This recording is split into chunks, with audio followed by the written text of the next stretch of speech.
And welcome to SSC education. जैसे कि account में हमारा फर्स्ट चैप्टर चल रहा है और लास्ट वीडियो में हम 5 टर्म सीखे हैं। ओके, आज हम 6th टर्म सीखेंगे, एसेट के बारे में सीखेंगे।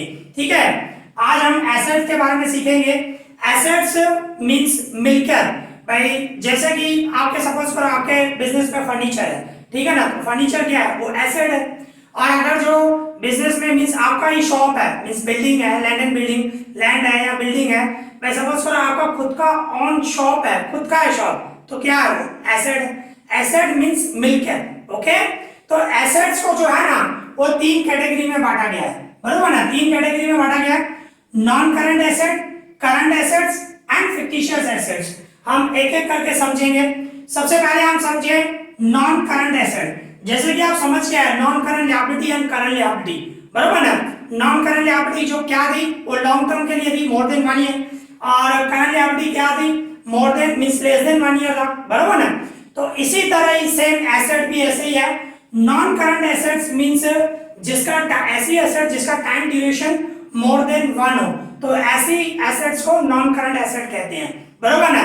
जैसे कि सपोज करो आपको बिजनेस में फर्नीचर, अभी आपने फर्नीचर बनाया, ठीक है ना, तो फर्नीचर बनाया तो वो क्या है, आप वो फर्नीचर लॉन्ग टर्म तक यूज करोगे। ऐसा तो नहीं है कि 6 महीने में उसको निकाल लोगे, नहीं। आपने फर्नीचर बनाया तो हो सकता है 8 साल 10 साल फिर आपको देखना नहीं पड़े, ठीक है ना। तो ऐसी एसेट्स जिसका टाइम ड्यूरेशन लॉन्ग टर्म तक हो, ऐसे नॉन करंट एसेट्स होती है, ठीक है ना। और नॉन करंट एसेट्स को भी 2 कैटेगरी में बांटा गया है। एक है टेंजिबल एसेट्स और दूसरा है इनटेंजिबल एसेट्स। टेंजिबल एसेट्स क्या होता है, टेंजिबल एसेट्स मींस ऐसी एसेट जिसको आप देख सको, टच कर सको, तो ऐसी एसेट्स को टेंजिबल एसेट्स कहते हैं। जैसे कि जब बार-बार एग्जांपल ले रहा हूं मैं फर्नीचर का, भाई फर्नीचर है तो फर्नीचर को आप देख भी सकते हो, टच भी कर सकते हो, तो फर्नीचर जो है वो टेंजिबल एसेट्स है, बरोबर है। इसी तरह बिल्डिंग है तो बिल्डिंग को भी आप देख सकते हो, टच कर सकते हो, तो वो टेंजिबल एसेट्स है, बरोबर ना। तो ऐसी एसेट्स जिसको आप देख भी सकते हो, टच भी कर पा रहे हो, तो उसको क्या कहा जाता है, टेंजिबल एसेट्स कहा जाता है, ठीक है। दूसरी कौन सी कैटेगरी है, इनटेंजिबल एसेट्स। अभी इनटेंजिबल एसेट्स क्या होता है, ऐसी एसेट्स जिसको आप न देख सको न टच कर पाओ, बरोबर ना, तो ऐसी एसेट्स को इनटेंजिबल एसेट्स कहा जाता है। और इनटेंजिबल में 4 एसेट्स ऐसी हैं, जैसे कि trademark, copyright, patent and goodwill.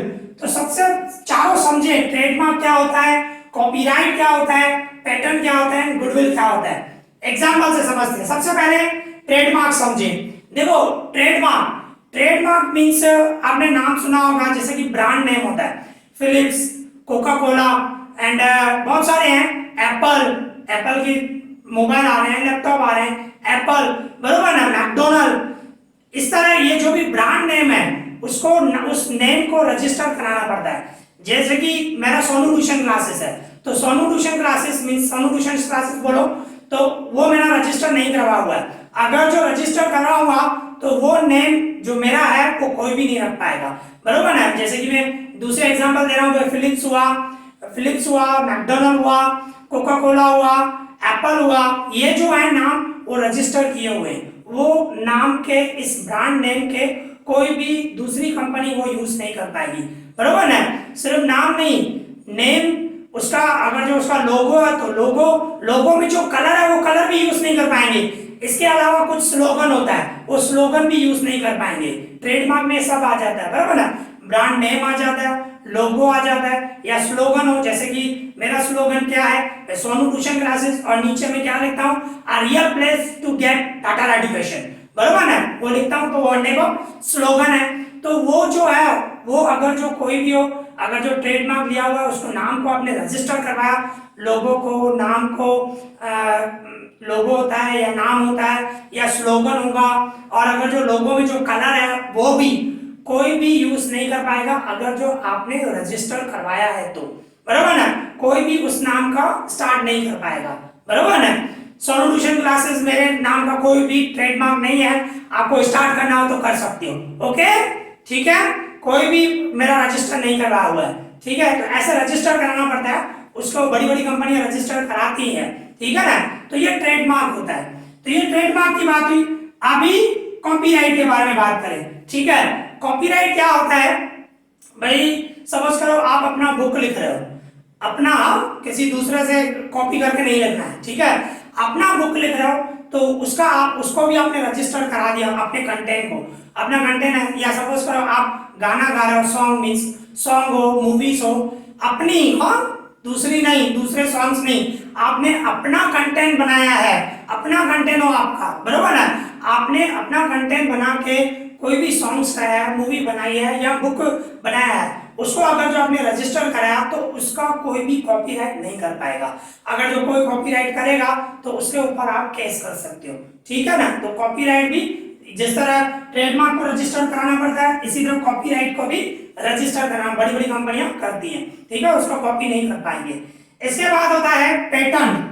अभी पेटेंट मींस क्या होता है, one type of idea, invention. भाई सपोज करो आपके माइंड में कोई आइडिया है, उस आइडिया के हिसाब से नेचुरली समझो आपने आइडिया है तो नेचुरली आप क्यों कुछ नया इन्वेंशन करना चाहते हो, तो वो आइडिया आप पहले रजिस्टर करा दो उस आइडिया को। हो सकता है आपकी आइडिया कोई और भी सोच रहा हो माइंड में, इतनी पब्लिक है, सबका माइंड चल रहा है, बरोबर ना। तो आप अपनी आइडिया को, अपनी इन्वेंशन को आप पहले से ही, पैटर्न बोलते हैं उसको, रजिस्टर कराना पड़ता है उस आइडिया को, बरोबर ना। उस आइडिया को आपने रजिस्टर करा दिया तो क्या होगा, वो आइडिया दूसरा जो आइडिया आप यूज करोगे, उस आइडिया का जो भी इन्वेंशन करोगे, मींस जो भी प्रोडक्ट बनाओगे अपनी इन्वेंशन से, जो भी हो, ठीक है ना, तो वो जो है कोई दूसरा नहीं यूज कर पाएगा सेम आइडिया, बराबर, क्योंकि आपने कॉपीराइट उससे पहले दूसरा कोई बना उससे पहले आपने उसको रजिस्टर करा दिया, ठीक है। तो रजिस्टर करा दिया तो वो आइडिया कोई भी यूज नहीं कर पाएगा। अगर जो करेगा तो आपको वो आप उसके ऊपर क्लेम कर सकते हो, और हो सकता है आपसे परमिशन लेके करे तो अलग बात है, ठीक है ना। भाई आपसे परमिशन लेके वही आइडिया यूज करना चाहता है तो उसकी रॉयल्टी मींस उसमें से कुछ परसेंटेज जो भी इनकम होगी उसकी कुछ परसेंटेज आपको देगा, तो आप उसको परमिशन दे सकते हो। आपने परमिशन दी तो इट्स ओके, परमिशन नहीं दी तो कोई भी स्टार्ट नहीं कर पाएगा, ओके। तो ये पैटर्न होता है। इसी तरह गुडविल। अभी गुडविल क्या होता है, goodwill means Prestige, Prestige means आपका नाम, बरोबर ना। भाई सपोज करो एक एग्जांपल से समझ रहे हैं, भाई सपोज करो आप अपना नया बिजनेस स्टार्ट करो, ठीक है ना। नया बिजनेस स्टार्ट करो तो उसको सेटअप करने में कितना टाइम लग जाएगा, हो सकता है 3 साल लग जाए, हो सकता है 4 साल लग जाए, हो सकता है 5 साल लग जाए, बरोबर ना। सेटअप करने में बहुत टाइम लग जाता है। पर अगर जो सपोज करो कोई ऐसा बिजनेस है पहले से ही सेटअप है, वो 10 साल से 15 साल से चल ही रहा है सपोज करो, और वो उसको क्या है सेल करना है बिजनेस, और आप परचेस कर लो उसका बिजनेस, तो नेचुरली आपको क्या है बनाया हुआ बिजनेस मिलेगा। तो कहने का मतलब आपको सेटअप करने की जरूरत नहीं पड़ेगी, पहले से ही वेल डेवलप्ड है, और जैसे ही आपने बिजनेस परचेस किया आपकी इनकम चालू, बरोबर ना। तो वेल डेवलप जब भी आप बिजनेस परचेस करोगे ना तो उसके सामने आपको गुडविल के पैसे देने पड़ेंगे। किस तरह, देखो एक एग्जांपल से समझ रहे हैं। भाई सपोज करो किसका एग्जांपल है, सपोज करो चलो देवी सिनेमा का ले लेते हैं, हमेशा मैं एवरी ईयर देवी सिनेमा का ही देता हूँ, माइंड में वही आता है। तो देवी सिनेमा का एग्जांपल लेते हैं। सपोज करो आपको मार्केट में ऐसे पता चला है भाई देवी सिनेमा जो है वो सेल हो रही है, भाई सपोज कर रहे हैं, ऐसे जाना नहीं प्लीज, ठीक है, ऐसा हम सपोज कर रहे हैं, ठीक है। भाई देवी सिनेमा आपको मार्केट में पता चला है सेल हो रही है, सेल हो रही है, तो आप गए हो उसके पास सेल मींस परचेस करने के लिए देवी सिनेमा, आप सपोज कर रहे हैं हम, ठीक है, पूरा बिजनेस पूरा देवी सिनेमा सेल कर रहा है, ठीक है। तो सपोज करो आपने पूछा उससे भाई मार्केट वैल्यू क्या है, आप कितना लोगे, ठीक है। तो उसने सपोज करो उसने बताया कि मार्केट वैल्यू 1 करोड़ है, ऐसा तो है ज्यादा, हम 1 करोड़ लेते हैं। भाई उसने बोला मार्केट वैल्यू 1 करोड़ है पर मैं लूंगा 1 करोड़ 20 लाख, बरोबर ना। भाई मैं पूछूंगा भाई 20 लाख किसके हैं, तो 20 लाख किसके हैं, वो नाम के। आज देवी सिनेमा को चला हुआ इतना टाइम हो गया है, आपको वेल डेवलप बिजनेस मिल रहा है, तो थोड़े एक्स्ट्रा पैसे आपको देने पड़ेंगे नाम के, बरोबर ना, नेम के, उसको गुडविल बोलते हैं, प्रेस्टीज, बरोबर ना। तो आपको उसको 1 करोड़ 20 लाख दोगे, मार्केट वैल्यू 1 करोड़ है पर क्या ले रहा है 1 करोड़ 20 लाख, तो 20 लाख जो एक्स्ट्रा ले रहा है वो किसके ले रहा है, नेम की, नाम। भाई इतना साल हमने ये बिजनेस चलाया, अभी आपको तो पहले से ही वेल डेवलप, आपको डेवलप किया हुआ बिजनेस मिल रहा है, जैसे ही परचेस करोगे, जैसे ही 1 करोड़ 20 लाख लिए, दूसरे दिन से आपकी इनकम चालू हो जाएगी, बरोबर ना। अगर आप सपोज करो न्यू सिनेमा स्टार्ट करो तो उसको डेवलप करने में टाइम लग जाएगा, हो सकता है 3 साल लग जाए, हो सकता है 4 साल में। कोई भी बिजनेस देने में ऐसे एग्जांपल ले रहा हूँ, कोई भी आप बिजनेस स्टार्ट करो उसको डेवलप करने में 3-4 साल कम से कम लगते हैं, बराबर ना। पर अगर जो पहले से वेल डेवलप्ड है तो वो आपसे गुडविल के पैसे लेगा, मीन्स नाम के पैसे लेगा, भाई इतने साल मैंने बिजनेस चलाया है, ठीक है, उसको गुडविल बोलते हैं, नाम के पैसे, प्रेस्टीज। ओके, ठीक है। तो इस तरह ये जो एसेट्स हैं उनको आप ना देख सकते हो ना टच कर पाओगे, तो ऐसी एसेट्स को इंटेंजिबल एसेट्स कहते हैं। ओके, ठीक है। तो ये हो गई हमारी इंटेंजिबल एसेट्स। तो ये हमारा नॉन करंट एसेट्स के बारे में हो गया, उसके दो कैटेगरी में बांटा गया, tangible and non intangible, sorry. तो टेंजिबल मींस ऐसी जिनको आप टच कर पाओ, देख पाओ, इंटेंजिबल ऐसी जिनको आप टच नहीं कर पाओ, देख भी नहीं सको, तो ऐसी ये मैंने आपको एग्जांपल बताया, ठीक है, ये 4 है। तो ये हो गए नॉन करंट एसेट। आ जाओ करंट एसेट्स पे। मींस करंट एसेट्स मींस वो एसेट जिसका टाइम ड्यूरेशन जो है वो कम, लेस देन 1 ईयर बोल सकते हो, लेस देन 1 ईयर हो। भाई जैसे कि डे टू डे आप स्टॉक परचेस कर रहे हो, आप सोचो आप स्टॉक परचेस कर रहे हो तो डे टू डे स्टॉक बढ़ेगा कम होगा, एसेट इंक्रीज होगी डिक्रीज होगी। आज आप सपोज करो आपने 1 लाख का माल लिया, उसमें से 50,000 का सेल कर दिया, तो 50,000 तो कम हो गया ना, स्टॉक कम हो गया, बरोबर ना। फिर दूसरा माल लेके आए, स्टॉक लेके आए, मींस स्टॉक की वैल्यू और बढ़ जाएगी। तो डे टू डे लाइफ में अप एंड डाउन होगा, वो करंट एसेट होती है। जैसे कि कैश बैलेंस, आप कैश बैलेंस सोचो, आपके बिजनेस में कैश आएगी जाएगी, मतलब रोज अप एंड डाउन होगा। बैंक बैलेंस ले लो, बैंक बैलेंस भी आपकी एसेट है, करंट एसेट है। बैंक बैलेंस है, बैंक बैलेंस भी क्या होगा भाई, बैंक में बैलेंस बढ़ेगा कम होगा, क्योंकि ट्रांजैक्शन बहुत होती है बिजनेस में, ठीक है ना, तो बढ़ेगा, और वो भी रेगुलर बेस पे, रेगुलर बेस पे अप एंड डाउन होगी, बरोबर ना। तो ऐसी एसेट जो रेगुलर बेस पे, मींस शॉर्ट पीरियड बोलते हैं उसको, लेस देन 1 ईयर बोलो या शॉर्ट पीरियड के लिए समझ लो, तो अप एंड डाउन हो, तो ऐसी एसेट्स को करंट एसेट्स कहते हैं। इसमें क्या आता है, बहुत सारी आते हैं, 3-4 मैं एग्जांपल दे रहा हूं भाई। कैश बैलेंस हुआ, बैंक बैलेंस हुआ, स्टॉक हुआ, डेब्टर्स, डेब्टर्स मींस कस्टमर, वो आगे आएगा टर्म में, आपको डिटेल में समझाऊंगा, हाल फिलहाल कस्टमर समझे, ठीक है। डेब्टर्स, अभी ग्राहक भी होंगे, ग्राहकों को भी दो, ग्राहक भी हमारी वन टाइप ऑफ एसेट है, पैसे उनसे मिलेंगे इन फ्यूचर, क्रेडिट बैलेंस पे होता है वो, ठीक है। वो हम डिटेल में हम नेक्स्ट वीडियो में समझेंगे, आएगा नेक्स्ट या उसके बाद वाले वीडियो में आएगा, वहां पे हम समझेंगे। टर्म्स है, अभी तो बहुत सारे टर्म्स है, वो आपको समझने हैं, और टर्म्स अच्छी तरह आएंगे तो आपको अकाउंट अच्छी तरह समझ में आएगी। तो ये सब टर्म्स आपको अच्छी तरह आने चाहिए, कंपल्सरी।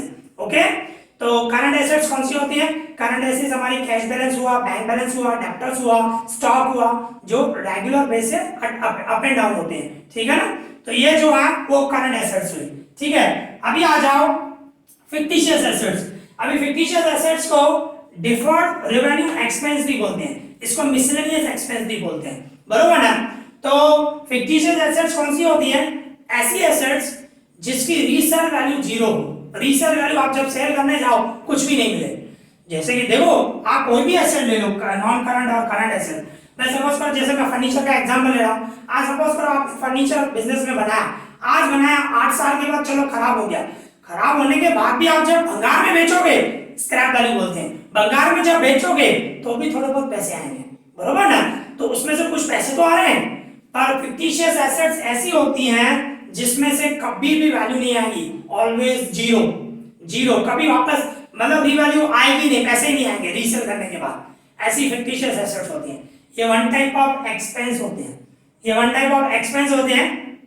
देखो मैं एग्जांपल से समझा रहा हूं, मैं सपोज करो आप कहीं पे एडवर्टाइज करना, चलो देवी सिनेमा का ही फिर से एग्जांपल लेते हैं, बरोबर ना। आपने देवी सिनेमा में, मींस किसी भी सिनेमा में आप जाते हो, तो आप कभी भी फिल्म देखने जाते हो तो फिल्म से पहले आपने देखा होगा एडवर्टाइज आती है, अलग अलग एडवर्टाइज आती रहती है, बरोबर ना। सपोज करो मुझे अपनी एडवर्टाइज करनी है, ठीक है, तो अभी नया नया बिजनेस, नेचुरली नया नया बिजनेस स्टार्ट करोगे तो उसको एडवर्टाइज करनी पड़ेगी, आपको फेमस होना है, मार्केट में अपना नाम बढ़ाना है, ब्रांड बढ़ाना है, सेल बढ़ानी है, कुछ भी, तो आपको एडवर्टाइज करनी ही पड़ेगी, बरोबर ना। सपोज करो देवी सिनेमा में जा रहा हूँ और देवी सिनेमा में मुझे क्या है, एडवर्टाइज करानी है, न्यू बिजनेस स्टार्ट किया है, सपोज कर रहे हैं सर, ठीक है। तो देवी सिनेमा में गया, तो देवी सिनेमा में बताया कि एडवर्टाइज के अलग अलग पैकेज बताए, भाई ये एडवर्टाइज कराओगे तो इसका पैकेज ये है, इसका पैकेज ये है, इसका पैकेज ये है, अलग अलग पैकेज बताए एडवर्टाइजमेंट के भी, ठीक है ना।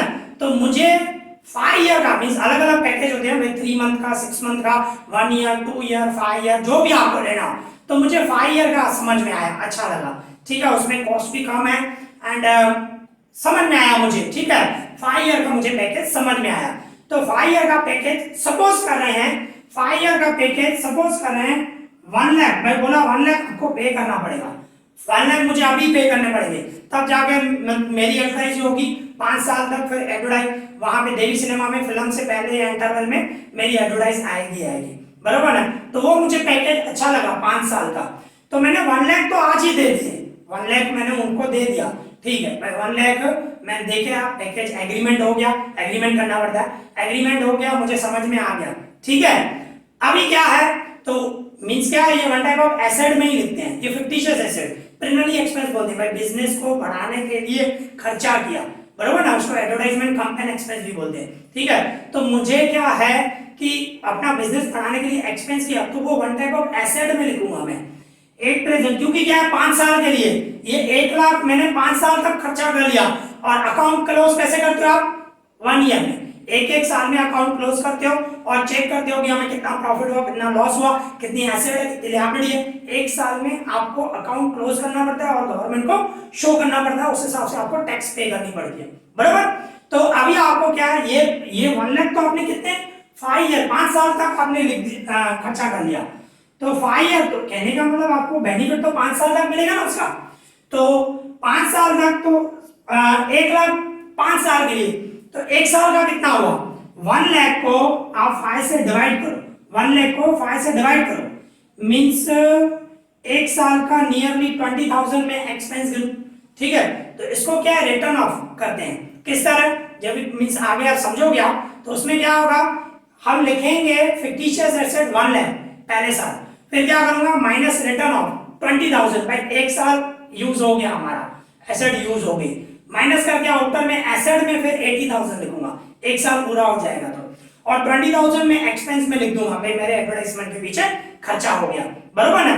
पर 80,000 एसेट दिखाऊंगा 1 साल के बाद, अभी दूसरा साल हुआ, 80,000 में से फिर 20,000 और माइनस कर दूंगा, तो एसेट में क्या लिखूंगा 60,000, और जो 20,000 हुआ वो एक्सपेंस, भाई दूसरे साल में मेरा 20,000 खर्चा हुआ।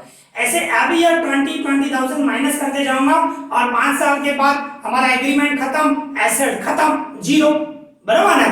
पर अगर जो इसको सपोज करो, मैंने क्या बताया, फिक्टिशियस एसेट्स ऐसी होती हैं, जब आप कभी भी सेल, दूसरी कोई भी एसेट हो, सेल करने से कुछ ना कुछ पैसे आएंगे, फिक्टिशियस एसेट में नहीं आएगा। अभी सपोज करो भाई आपने देवी सिनेमा में 5 साल का एग्रीमेंट कराया, पर आप चाहते हो 2 साल के बाद ही भाई अपना बिजनेस ही बंद कर दिया आपने, भगवान करके ऐसा नहीं हो, सपोज कर रहे हैं हम, भगवान करके कभी नहीं हो, मैं सिर्फ सपोज कर रहा हूं समझाने के लिए, ठीक है। मैं सपोज करो 2 साल के बाद आपने बिजनेस ही बंद कर दिया, आपने पैकेज दिया 5 साल का, और 2 साल या 3 साल में बिजनेस खत्म कर दिया। अभी आप देवी सिनेमा के पास जाओ, जो भी ऑनर है उसके पास आप जाओ कि बोलो कि मैंने तो बिजनेस ही बंद कर दिया यार, मैंने आपसे पैकेज लिया है, प्लीज मुझे रिटर्न करो, नहीं मिलेंगे, जीरो हो जाएगी वैल्यू, नहीं मिलेगी, क्योंकि एग्रीमेंट में हमेशा लिखा होता है, एग्रीमेंट जब भी करते हैं ना तो वो नॉन रिफंडेबल होता है। आपने एग्रीमेंट किया तो गए पैसे, आपने एडवर्टाइजमेंट के लिए दिया है, ठीक है। तो ऐसा तो भगवान करके 2 साल में बंद नहीं हो, मैं सिर्फ आपको समझाने की बात कर रहा हूं, ठीक है, कि 2 साल में आपने बिजनेस बंद किया, आप भले 2 साल में उससे रिटर्न लेने जाओगे तो भी नहीं मिलेगा। तो फिक्टिशियस एसेट्स ऐसी होती हैं, वन टाइप ऑफ एक्सपेंसिव होते हैं, जैसे मैंने एग्जांपल दिया, एक्सपेंसिव होते हैं, पर उसमें से रिटर्न कभी भी कुछ नहीं आएगा। अगर जो रीवैल्यू देखने चाहोगे तो रीसेल वैल्यू कभी नहीं आएगी, दूसरी कोई भी एसेट हो सबकी रीसेल वैल्यू आएगी, कुछ ना कुछ आएगा। भले आपने फर्नीचर बेचा 10 साल के बाद बेचो, मींस 1 लाख में परचेस किया, आप 10 साल के बाद सेल करो, तो उसमें से थोड़े बहुत पैसे 5,000 10,000 मिलेंगे, बराबर ना, मिलेंगे ही, पर इसमें से कभी नहीं मिलेंगे, ठीक है। तो उसको फिक्टिशियस एसेट कहते हैं, ठीक है। तो इस तरह एसेट्स को कैटेगराइज में किया हुआ है। अभी हम 2 एक्स्ट्रा एसेट मैंने अलग से लिखी हैं, एक liquid asset, liquid assets means all current asset, current assets का ही सब कैटेगरी है, by liquid asset, liquid assets में सब करंट एसेट ही आती हैं, सिर्फ एक चीज नहीं आती है, स्टॉक। स्टॉक जो है वो लिक्विड एसेट में नहीं आता है। करंट एसेट्स में सब करंट एसेट जो मैंने बताया आपको, cash balance, bank balance, debtors, stock भी बताया, बरोबर ना, वो करंट एसेट में। बट लिक्विड एसेट में सब करंट एसेट आएगी, सिर्फ एक स्टॉक नहीं आता है, ठीक है, ये ध्यान रखना। लिक्विड एसेट्स करंट एसेट्स का ही एक पार्ट है, ठीक है। तो इसके बाद आते हैं रियल एसेट्स। अभी देखो real assets means real assets में सब एसेट आ जाएंगी, नॉन करंट और करंट सब आ जाएंगे। रियल एसेट्स मींस ऐसी एसेट जिनको सेल करने से आपको कुछ पैसे मिले, वो रियल एसेट्स कोई भी हो भाई, नॉन करंट हो करंट हो, आपको उसमें से कुछ ना कुछ रिटर्न है, रीसेल वैल्यू जीरो नहीं हो, उसको क्या बोलते हैं रियल एसेट्स। इसका ऑपोजिट है फिक्टिशियस एसेट्स का ऑपोजिट है रियल एसेट। फिक्टिशियस एसेट्स में resale value zero and real assets में ऐसी एसेट्स जिसकी रीसेल वैल्यू जीरो नहीं हो, मींस ऑल एसेट्स सिर्फ फिक्टिशियस एक्सक्लूड कर दो, निकाल दो, ठीक है। सब एसेट्स रियल ही होती हैं, सिर्फ फिक्टिशियस को निकाल दो, फिक्टिशियस रियल नहीं है, बाकी सब रियल होती हैं और सब रियल, ओके इस तरह होता है। तो यहां पे हमारी एसेट जो भी थी वो कंप्लीट हो गई, ओके इजी। तो इस तरह आज हमने एसेट्स के बारे में समझा, ओके अलग अलग जो भी एसेट्स हैं, एसेट्स के जो भी टर्म्स हैं हमने समझे। आई होप आप लोगों को अच्छी तरह समझ में आया होगा, ठीक है। और भी टर्म्स हैं, बहुत सारे टर्म्स हैं, सब टर्म आपको समझने हैं और नेक्स्ट वीडियो में भी मैं जितने ज्यादा होगा कवर करूंगा, भले कम कवर हो पर मेन क्या है आपको अच्छी तरह समझ में आना चाहिए, ठीक है। मैं पूरी कोशिश करूंगा, बिल्कुल डिटेल में समझाऊंगा, मैं अपनी तरफ से 100% दूंगा, ओके। तो आज यहाँ पे ये वीडियो खत्म कर रहे हैं, इस वीडियो में इतना ही। Thank you for watching this.